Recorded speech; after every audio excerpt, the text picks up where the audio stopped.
Hi, hello. Welcome to the episode of Isaiah's Newsstand. It's your host, Isaiah Edwards. The date is February the 24th, 2026. Hopefully this episode finds you well, in good spirits and high hopes. As for me, I'm doing pretty good. Happy Tuesday, everyone. Hopefully today was good for you.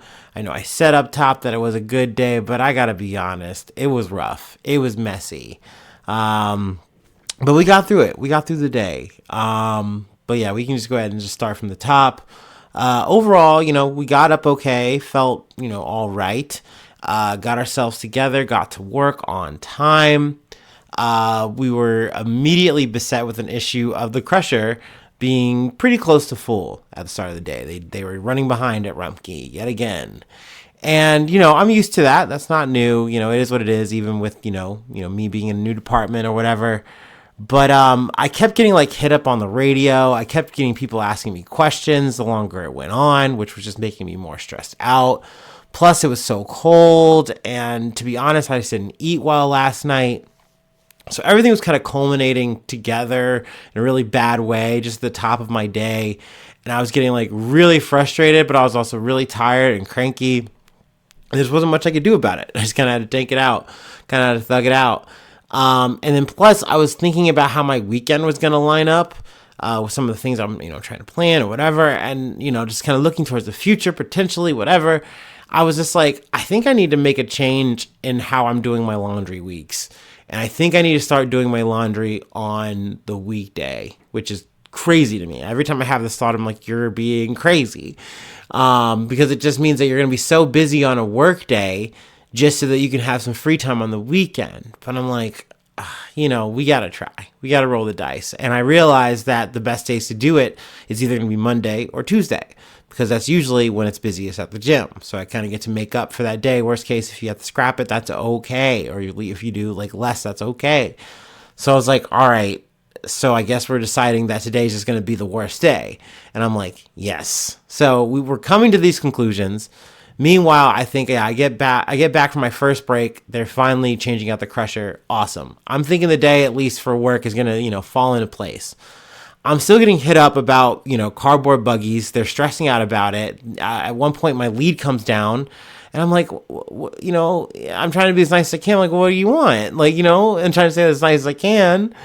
But, they're trying to brainstorm how to make this easier. And it's like, you just kind of got to let it run its course. We're going to catch up on this, So, I proceed to just kind of keep moving, keep motoring. And at one point, another lead comes down and asks me a question. But then at the end of it, I say, oh, I think I got it. I think we're going to be fine. They go, I'm going to send help anyway, which to me is a huge, massive pet peeve. It's like you already supersede me. You already have more authority, power, control here, all that. Just exert it. If you already know what you want to do, just do it. I have to go along with it. There's no reason playing this stupid little fucking game with me where I'm supposed to just give you the answer you want. You're wasting both of our times here. I'm going to give you the thumbs up regardless. So that kind of sent me over the edge a little bit. And then I started realizing how cranky I was and how mean I was being to other people. And I just couldn't stop. I just couldn't. And I was just in the doldrums. I was just in the darkness. And, I just tried to get through the rest of the day, which I did, but I didn't feel great about it. I was just really tired. And I'm like, my day's not even, my day's barely halfway done. So we get done with work. We get through that. Oh, I will add that I had a little bit of a snack. I had grapes, cheese, and crackers. It's comes in this little tray that you can buy at work. I was like, I bought that because I knew I was going to be pretty busy throughout the day and I needed something, right? A little something extra. So we get done with that. We head home. I get all my laundry together. I set out to do that. Overall, the whole to and fro, went fine for laundry. Everything was good there, but it just ate up so much time. Then, I think it's around maybe 8 or so. I get done with that. I think I go to the gym around that time. And yeah, I think I get there maybe around 8:30 ish, and it's packed, which I was actually surprised about. In my head, I always kind of figured, especially usually, it doesn't seem as busy as I'm, leaving. But I guess it's just one of those things where you really can't call it. At the end of the day, a busy day is a busy day. And it was just busy when I was there. And I remember trying to walk to the Smith machines, and just like there were so many people that I couldn't even see to the Smith machines, to the free weights. And I just stop and I go, okay, I'm going to go and just do incline press right here. So I do that, and then I just start kind of bopping around. I inevitably wind up doing, let's see, some free weights. I got some of that in. I got a little bit of filler in, and then I did 15 minutes on the Stairmaster. And that was pretty much my gym experience, which was fine. It was okay for what it was. I knew I was going to have to do something shorter anyway, so we just kind of made do. But just so busy, so packed, full of people. Yucky, yucky, yucky. But anyway, I was feeling pretty rough. The only thing that was really keeping me together was just a lot of caffeine. In the middle of doing the laundry, I made some espresso filled coffee. So, that was kind of keeping me going, keeping me running. But I knew I needed food, and I knew that I wouldn't be here right now recording if I had to eat after. So I was just like, all right, we're going to go get food. We're going to get some Chipotle, because I was craving steak, and that was the easiest, quickest way to get that. And plus I just, I have a fondness for Chipotle, I won't lie. Granted, I knew exactly what I was getting into coming to a Chipotle at 9:30 or something like that. And, I just got the sloppiest ends left, of the troughs. But yeah, I got a big old steak bowl burrito with the tortilla in it. I think pretty much everything but the pinto beans, pretty much everything but the black beans. I love me some pinto beans. And I don't mind black beans. I just don't usually get them on there. But yeah, I got that. I got some chips, and then I took it all home, and then I added some more fixins and stuff like that, and more chips, which was crazy. But yeah, we definitely ate really good, and it's sitting very heavy in my stomach right now, in my tummy. But that was the day. It was crazy. It was hectic. It was heavy, but we got through it, and I at least freed up my weekend from more activities and less laundry time. So that's cool. I don't know if we're going to do that more in the future. Like I said, it definitely is going to affect then, if not the gym stuff, then maybe the podcast. I got to level with you. I almost didn't record this. I was like, we got to go to bed, and I'm about to go to bed early. I'm so tired. But, I just love doing this, y'all. So even if I'm running on, I'm running on empty here, I'm running on fumes. I know the episode's probably going to suffer a little bit, mea culpa in advance. But, I do it because I like yapping to y'all. I do it I like what I do. What can I say? But anyway, I'm going to do my best here. Let's go ahead and take our startup, and let's get into some news.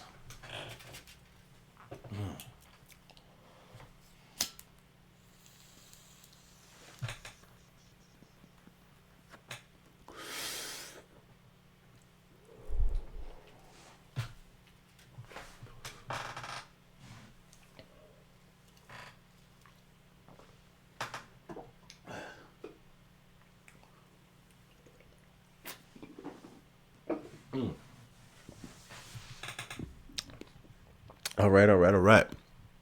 First story comes from People magazine. Medical plane carrying 7 crashes 20 minutes after takeoff. An airplane carrying... Excuse me. An airplane carrying 7 people crashed in India a little more than 20 minutes after takeoff, killing everyone on board, according to reports. On Monday, February 23rd, Press Trust of India, or PTI, confirmed the mass casualty event, citing a government official. The incident happened near Samaria, in Jakarta's Chatra district, while an air ambulance was transporting medical staff and passengers, per the outlet. Christian Ree G confirmed to the PTI that the aircraft went missing around 7:30 p.m. local time before crashing at Bratu Prantrat area in Samaria. She noted that the crash site is deep inside a forest. All seven on board the air ambulance were killed in the crash. Chatra Deputy Commissioner Christian Ree G told PTI. The plane was on the way to Delhi from Ranchi. Let's see here. Then they also, I'm going to go ahead and just scroll ahead here. They do have the names, which we'll go ahead and read off. Captain Vivek Vikas Bhagat, the piloting command, and Captain Sharavadeep Singh, the co-pilot. The medical team and passengers were identified as patient Sanjay Kumar, attendants Akshana Devi and Duru Kumar, Dr. Vikas Kumar Gupta, and paramedic Sachin Kumar Mishra. So obviously condolences to everyone involved in that situation. Obviously very sad. You're just doing your job. You think of business as usual, and then something like that happens is very tragic, very devastating. Let's see, another casualty event here. I guess this was more of a killing, I should say. From the News Tribune. 5 dead in Pierce County after stabbing on Key Peninsula. Shots fired by deputy. 5 people were dead. 5 people were dead Tuesday morning near the Purdy area in Pierce County after reports of a stabbing, according to the sheriff's office. A deputy shot and killed the suspect. The Pierce County Sheriff's Office said a 911 caller reported that a man came to their home near 14,000 block of 87th Avenue Court Northwest in violation of a no contact order at about 8:47 a.m. Deputies found the order had not yet been served. The sheriff's office said deputies were en route to serve the order when multiple witnesses reported that a man was stabbing people outside the home. A deputy arrived and shots were reported at 9:33 a.m. according to the sheriff's office. The suspect was a 32-year-old man. Deputies said 4 people were dead at the scene, including the 32-year-old man. A 5th person was transported by Gig Harbor Fire and Rescue and later died of their injuries. Authorities had not yet publicly identified the victims Tuesday afternoon.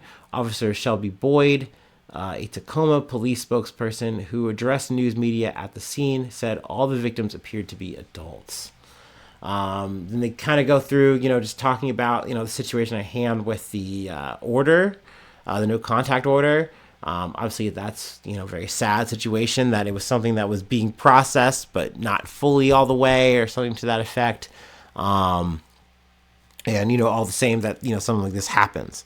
I don't know. I really don't, unfortunately, have much to add here.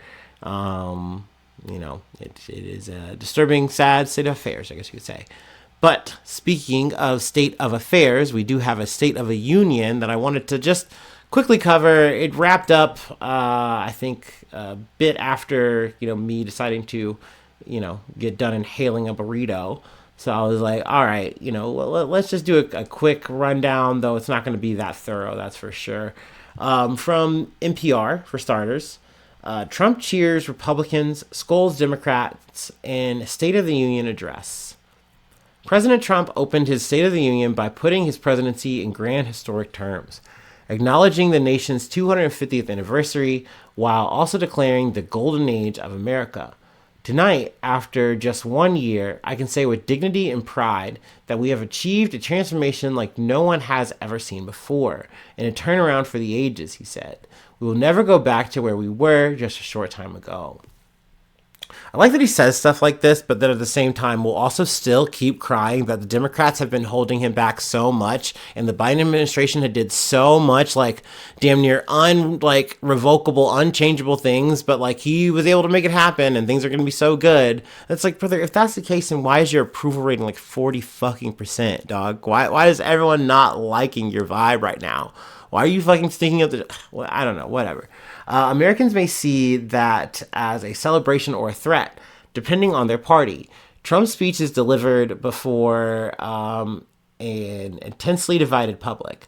The president's policies and actions in the first year of his second term have reinforced those divisions from foreign policy to immigration to the economy.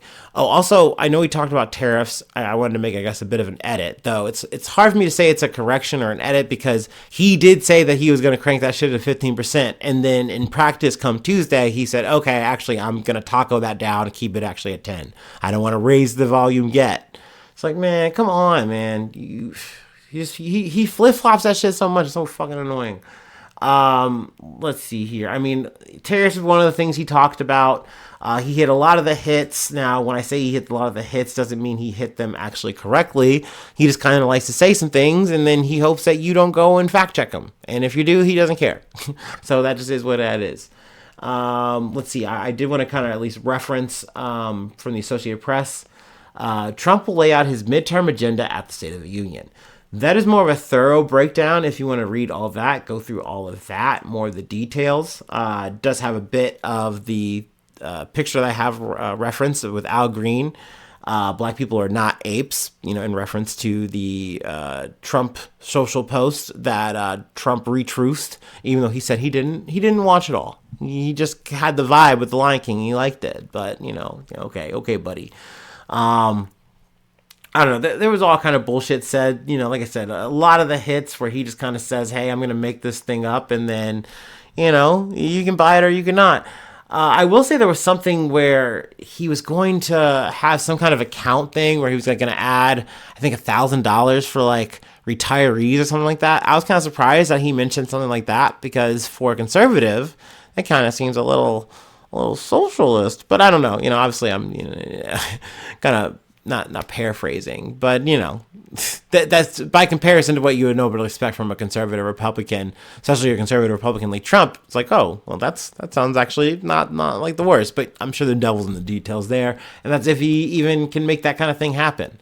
Some of the promises that he is making, you still have to go through Congress to make happen, and he kind of just loves to kind of circumvent that. So yeah, I mean, like once again, there's a whole lot that we could talk about.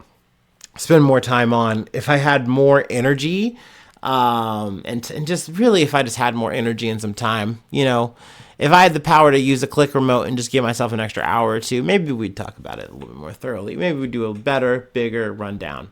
But that is where we'll leave that part for now. I have one more thing that I wanted to cover, and I gotta be honest, I didn't want to talk about the BAFTA awards. I didn't want to talk about this fucking incident, but I realized like the more it made the rounds and the more I saw other people talking about it, I was like, my black ass has got to at least say my 2 cents for my own podcast sake, for my own benefit, and I can just silo it here, and that's just what it'll be. So yeah, let's go ahead and take our last break and we'll close it out there.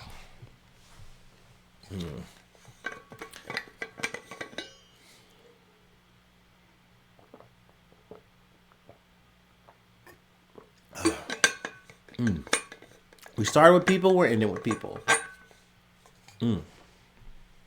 Also, I'm seeing an ad for Oreos Puffs, and that actually sounds pretty good, even though, once again, I just ate a whole ass burrito.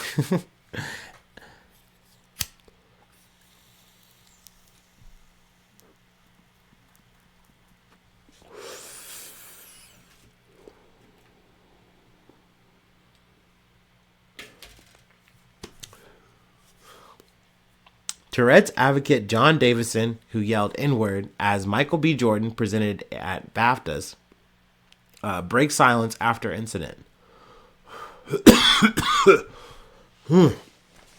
Tourette's syndrome advocate John Davison has spoken out after yelling a racial slur while Michael B. Jordan and Delroy Lindo were presenting at the 2026 British Academy Film Awards. Davison, who first began experiencing symptoms of motor disorder, which causes involuntary verbal and physical tics as a child, shouted the N-word as the center's actors presented the award for Best Visual Effects at the Sunday, February 22nd show. He addressed the incident in a Monday, February 23rd statement he shared with Variety. Now, this was a statement that I was kind of like waiting for when this shit hit the fan. There was some immediate reactions. I think Jamie Foxx was there, and he really popped off online or whatever. And I was like, okay. And I heard a lot of discourse about it. And I'm like, all right, but like, let me at least hear what this guy has to say, and then I'll kind of that'll concrete my opinion. Even though I already felt like I had a vibe of I kind of knew what I felt, but I like to give people the benefit of the doubt, right? You did say a thing, you do have this thing, and it'd be nice to hear your full perspective on it, and then I can go from there. But let's read that statement. I wanted to thank BAFTA and everyone involved in the awards last night for their support and understanding and inviting me to attend the broadcast. I appreciated the announcement to the auditorium in advance of the recording, warning everyone that my tics are involuntary and are not a reflection of my personal beliefs, Davison said in his statement. A stage manager at the BAFTA Awards had introduced Davison to the audience before the show and alerted guests that they may hear some involuntary noises or movements during the ceremony, according to Variety. I was heartened by the round of applause that followed this announcement and felt welcomed and understood in an environment that would normally be impossible for me, Davison said in a statement. In addition to the announcement by Alan Cumming, the BBC, and BAFTA, I can only add that I am and always have been deeply mortified if anyone considers my involuntary tics to be intentional or to carry any meaning. Now, Davison, who was 54, attended the BAFTA Awards in London to represent the film I Swear, which is based on his life and experiences with Tourette's. Look, you'll notice here in this, there wasn't any kind of sorry, really. He was mortified that people were, upset and thinking that there's any real onus on what he said. It was a tic. He didn't mean it. He can't control it. And it's like, okay. And I want to say that this is me doing the best I can to say I'm trying to be understanding of people with something that I don't have, a struggle that I don't have. You know what I mean? Okay, you have an involuntary thing, you can't control it. I get that. But you're having a moment where you're saying a word that, and I think some people can think, oh, what's in a word? What does it matter? Especially if it's something that this person is adamantly saying they do not mean, that they cannot control. But the word gets said. And, instead of saying, okay, that's a my bad, or like, that's, that was very unfortunate, at least just kind of run what was anything. You just go, I'm mortified that you guys would think that this was anything bad. Putting the onus on other people, I just don't like it. It just makes me uncomfortable as a black man. I'm sorry. It just does. It does. I don't know. Like, I think it's one of those things where, like everyone is for Michael B. Jordan and, oh gosh, the name escaped me, Delroy Lindo, just amazing for them to just be able to be like, hey, we're not going to make a scene about this. We're just going to get through this and move on. You know what I mean? Shout out to Sinners yet again, incredible fucking film. Anyway, worthy of all the fucking accolades. But, shit like this sucks. You shouldn't have to endure something like that where, someone just yells out, the N-word at you. I don't know. This is one of those things where when I heard the story initially, I was like, oh no, man, this has got to be the fucking worst, man. And also, what's his name? Davison.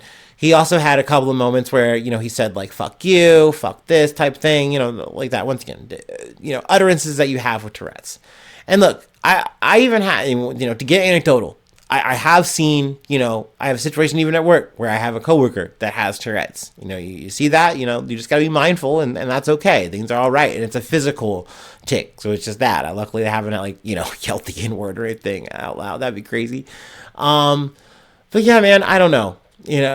What's there to do about it? To a certain extent, you appreciate the BAFTAs for saying something. They issue a statement. I'm not going to read it, but, what I will say it's odd is that they did air it. They could have, since with there being a fucking delay or whatever, they could have been like, oh, maybe cut that. Maybe censor that.